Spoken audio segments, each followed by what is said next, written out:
રાધે રાધે, જય સિયારામ. આપણે ચરિત્ર ચાલી રહ્યું છે શ્રી શ્રી ગયા પ્રસાદ પંડિતજીનું.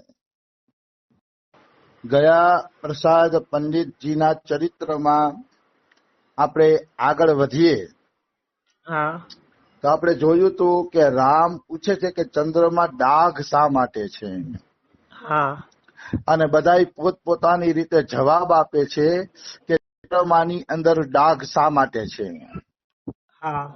તો એની અંદર છેલ્લે છેલ્લે એમ કહે છે કે જાકે હૃદય में किंचित हु संसार है, वह श्री प्रभु की सेवा को और सानिध्य को अधिकारी नहीं है सके है. મતલબ જેના મનમાં થોડીક પણ સંસારની કામનાઓ મોજૂદ છે ત્યાં સુધી એ ભગવાનની સેવાનો અધિકારી નથી બનતો. નિશ્ચિત, એમાં કોઈ એટલે કોઈ શંકા નથી. એટલે આપણા અંતઃકરણમાંથી કામનાઓને ગોતી અને બારે ફેંકી દેવી જોઈએ. બિલકુલ. મને ઘણા ભક્તો પૂછતા હોય કે ભાઈ કામનાઓ જાતી નથી કે ઈચ્છાઓ જાતી નથી, કંઈક ને કંઈક આસક્તિ મમતા પડેલું હોય તો એનાથી કઈ ખબડાવવાની જરૂર નથી. ભગવાનની શરણમાં તમે પડ્યા રહેશો એટલે ભગવાનની જિમ્મેદારી છે કે તમારી કામનાઓને કાઢે. જોઈ બાંધ્યો સોય છોરે. તુલસીદાસજી લખે છે કે પ્રભુ તે જ મને આ કામનાઓના બંધનમાં બાંધ્યો છે તો તું જ છોડાવે. જોઈ બાંધ્યો સોય છોરે, ઈ છોડાવશે. આપણા બળથી આપણે નહીં છોડી શકીએ. બિલકુલ નિશ્ચિત આપણા બળથી નહીં છોડી શકીએ, એમાં કોઈ શંકા નથી. એટલે જોઈ બાંધ્યો સોય છોરે, વિશ્વાસ રાખીને હાલવું જોઈએ. આવી વસ્તુ છે. તો એને ગોતીને બારે કાઢો ધીરે ધીરે. આમ જોઈને તો થોડી કામનાઓ પડી હોય ને તો ક્યારેક ભગવાન કરુણા કરી દે છે, જો જીવનો સાચો ભાવ હોય તો. સાચો ભાવ હોય તો જો સુગ્રીવ છે એ બાલીની ઘરવાળી તારામાં મોહિત થઈ ગયો હતો અને રામનું કામ ભૂલી ગયો હતો, તોય રામે એમ કીધું ભાઈ મેં એને મિત્ર કહી દીધો છે એટલે હવે એને મારતા નહીં, તમે ભય દેખાડીને લઈ આવજો. તો મોહિત થવા છતાંય રામે કૃપા કરી. પછી મંદોદરીને રાખી લીધી વિભીષણે, તોય રામજીએ એમના ઉપર કૃપા કરી. કહેવાનો ભાવ છે ક્યારેક ભક્ત લપસી જાય છે, ભૂલ કરી બેસે છે, પણ ભગવાન એ ભૂલને જોતા નથી. પોતાનો ભક્ત માનીને ભગવાન એ ભૂલને જોતા નથી. એટલે મજા એમાં છે કે આપણે ભગવાનના પોતાના બની જાય.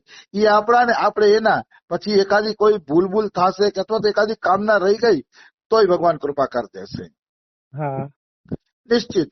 પણ ભગવાન એક નિશ્ચિત સંબંધ માંગે છે કે તું મારી યારે સંબંધ જોડી લે અને પાકો સંબંધ જોડી લે. આવો નિશ્ચિત સંબંધ જોડાઈ જાય ને તો વાંધો નથી આવતો. જીવ પાર લાગી જાય છે, નિશ્ચિત પાર લાગી જાય છે, એમાં કોઈ શંકા નથી. આવી વસ્તુ છે. તો બને ત્યાં સુધી સંસારની કામનાઓ વધારવી ન જોઈએ, ઘટાડવી જોઈએ, અને સાદું જીવન અને ઉચ્ચ વિચાર રાખવા જોઈએ. એ વિશેષ સારી વાત છે. પછી આવે છે સમયનો હિસાબ. અધ્યાય ચાલુ થાય છે સમયનો હિસાબ. ગયા પ્રસાદ પંડિતજી અને એના દીકરાનું નામ હતું માનસજી. કારણ કે રામચરિત માનસના કથાકાર હતા એટલે બધા એને માનસજી મહારાજ કહીને બોલાવતા હતા. તો હાથરસમાં એક જગ્યાએ એની મોટી કથા બેઠી માનસજીની. બહુ મોટી કથા બેઠી અને ઈ કથાને એક ભક્તએ ટેપ રેકોર્ડ કરી લીધી. ટેપ રેકોર્ડ કરી અને ઈ ભાઈ કથાની કેસેટ ગોવર્ધન લઈ આવે છે અને ગયા પ્રસાદ પંડિતજીને સંભળાવે છે કે જુઓ તમારો દીકરો કેવડો મોટો કથાકાર બની ગયો છે, એની કેસેટ સાંભળો તમે. અને ઈ કેસેટ ચાલુ કરે છે. ગયા પ્રસાદ પંડિતજી કથા સાંભળે છે અને કથા સાંભળી અને એમ કે વાહ વાહ વાહ વાહ, મારા તો સપના સાકાર થઈ ગયા કે મારો દીકરો કથાકાર બની ગયો. મારો દીકરો ભગવાનના ગુણગાન ગાય છે, આહા મારા તો સપના સાકાર થઈ ગયા પંડિતજી કે. એટલે ખાલી કથાકાર નતા, ભેગા ભક્ત હતા એટલે વખાણ કરે છે. બિલકુલ. બાકી કથા કરીને પૈસા લેતા હોત તો ગયા પ્રસાદ પંડિતજી વખાણ ન કરત. પણ કથા સાથે એમાં ભક્તિ પણ હતી. આવી વસ્તુ છે. તો કે છે કે મારા દીકરાએ તો ભાઈ મને પ્રસન્ન કરી લીધો કે હું એને નિરાશ્રય છોડીને ગયો તો, કોઈનો આશ્રય નહોતો, આશ્રય વગરનો છોડીને ગયો તો એ બાળકને, પણ તોય એ બાળકે માનસની કથાકાર બનવાની ખ્યાતિ પ્રાપ્ત કરી લીધી. ભગવાનની કૃપાને ધન્ય છે પંડિતજી કે, અને મારા છોકરાને ધન્ય છે કે એને ભક્તિનો જ માર્ગ પકડો, કથાનો જ માર્ગ પકડો, નોકરી ધંધાનો પૈસા કમાવાનો માર્ગ ના પકડો. એટલે ગયા પ્રસાદ પંડિતજી ખૂબ પ્રસન્ન થયા એમના પુત્ર ઉપર. અને જો ભગવાનની જ કૃપા છે ને, ગયા પ્રસાદ પંડિતજીએ જયારે ઘર છોડ્યું ત્યારે એનો પુત્ર 8-9 વર્ષનો જ હતો. તો ત્યારે ઘર છોડ્યું તું, માતા નહોતા, માય મરી ગયા હતા, તોય એ બધું છોડછાડીને આવી ગયા હતા. તો જો ભગવાનની કૃપાથી કથાકાર બની ગયા. મતલબ પ્રણત કુટુંબ પાલ રઘુરાઈ, ભગવાનના ભરોસે કોઈ ત્યાગ કરે છે તો ભગવાન એની રક્ષા કરે છે. બિલકુલ. એના પરિવારની પણ રક્ષા કરે છે, બધાની રક્ષા કરે છે. મનુષ્ય એકવાર ભગવાન તરફ પગ હલાવીને જુએ તો ખરા, ભગવાન એને ન્યાલ કરી દેશે. હાલાકી મનુષ્ય બિચારો ત્યાગ કરતા ગભરાય છે કે મારી પાછળ બીજાનું શું થશે, પણ વાસ્તવિકતા એવી છે કે બીજાનું કઈ થશે નહીં, મંગલ જ થશે, નિશ્ચિત મંગલ થશે, એમાં કોઈ એટલે કોઈ શંકા નથી. તો ગયા પ્રસાદ પંડિતજી કે છે કે આ 2 પુત્રએ તો મને ખુશ કરી લીધા.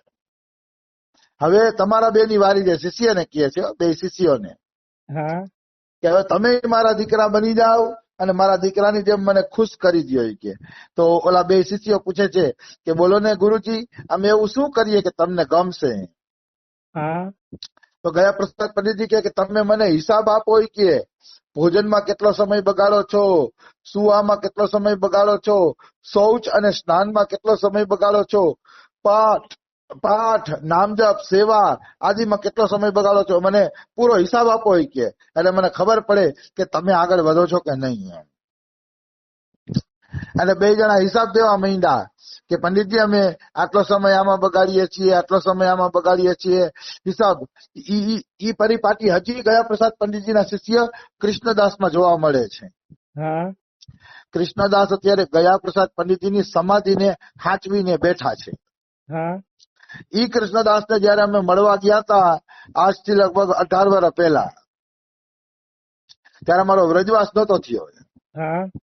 અને અમે કૃષ્ણદાસને મળવા ગયા હતા ત્યારે કૃષ્ણદાસે અમને એ જ કીધું હતું કે અમારા ગુરુજી ગયા પ્રસાદ પંડિતજીએ શીખાડ્યું છે કે 24 કલાકના 24 ખાના બનાવો તમે, અને હર કલાકે તમે શું શું કર્યું ને એની નોંધ કરો.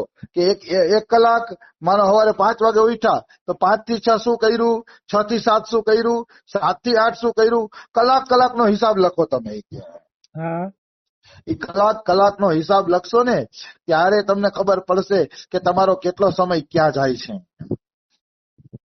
અને વાતે સાચી છે, આપણે કલાકનો હિસાબ લખીએ ને ત્યારે આપણે ખબર પડે કે આપણે કેટલો સમય ફાલતુ બગાડીએ છીએ. બિલકુલ. અને એ જમાનામાં મોબાઈલ નહોતા જયારે અમને કીધું ત્યારે, અત્યારે તો આપણે લખવું પડે મોબાઈલમાં અડધી કલાક બગાડી એટલે ખબર પડે કે આપણે જો મોબાઈલમાં સમય બગડે છે. કહેવાનો ભાવ છે કલાકનો હિસાબ રાખવાનું તેથી અમને કીધું હતું. પણ એક વાત હું જરૂર કહીશ કે પછી અનન્ય પ્રેમ થઈ જાય અને ભગવાન સિવાય કઈ નો રહીએ ને પછી હિસાબ રાખવાની જરૂર નથી. પછી હિસાબની જરૂર નથી, કારણ કે આપણે ભગવાન ના જ બની ગયા, એના પોતાના જ બની ગયા, પછી શું હિસાબ રાખવાનો હોય. છણે છળ પળે પળ એના માટે જીવતા હોય પછી શું હિસાબ રાખવાનો હોય. પણ બાકી જેને ભગવાનનું સમર્પણ નથી થયું એને તો સમય બચાવીને ભજન કરવું જોઈએ. એમાં કોઈ શંકા નથી. 2 પદ્ધતિ છે. તમે ભગવાનના બની જ ગયા છો તો પછી કઈ હિસાબ રાખવાની જરૂર રહેતી નથી. પ્યારા ઠાકોરજીના હાથમાં જીવન સોંપી દીધું, જીવન જ એનું બની ગયું, પછી હર કર્મ એના માટે જ થાય છે, પછી શું હિસાબ રાખવાનો હોય. હિસાબ તો છે ને જ્યાં સુધી ભગવાન હારે અપનાપન ન થયું હોય ને ત્યાં સુધી રાખવાનો હોય. હા માની લ્યો બે મિત્રો ભેગા રહેતા હોય અને ભેગા મળીને નોકરી કરતા હોય તો બેને અલગ અલગ હિસાબ રાખવો પડે. હા પણ એક મિત્રના લગ્ન થઈ જાય અને એને નોકરિયાત પત્ની મળી જાય પછી પતિ પત્નીનો અલગ હિસાબ ન હોય, બેનું ભેગું જ હોય. હા પછી પરણ્યા પછી અલગ હિસાબ ન હોય એમ પતિ પત્નીનો. બિલકુલ. એવી જ રીતે ભગવાનના બન્યા પછી અલગથી કોઈ હિસાબ કરવાની જરૂર નથી. પણ ત્યાં સુધી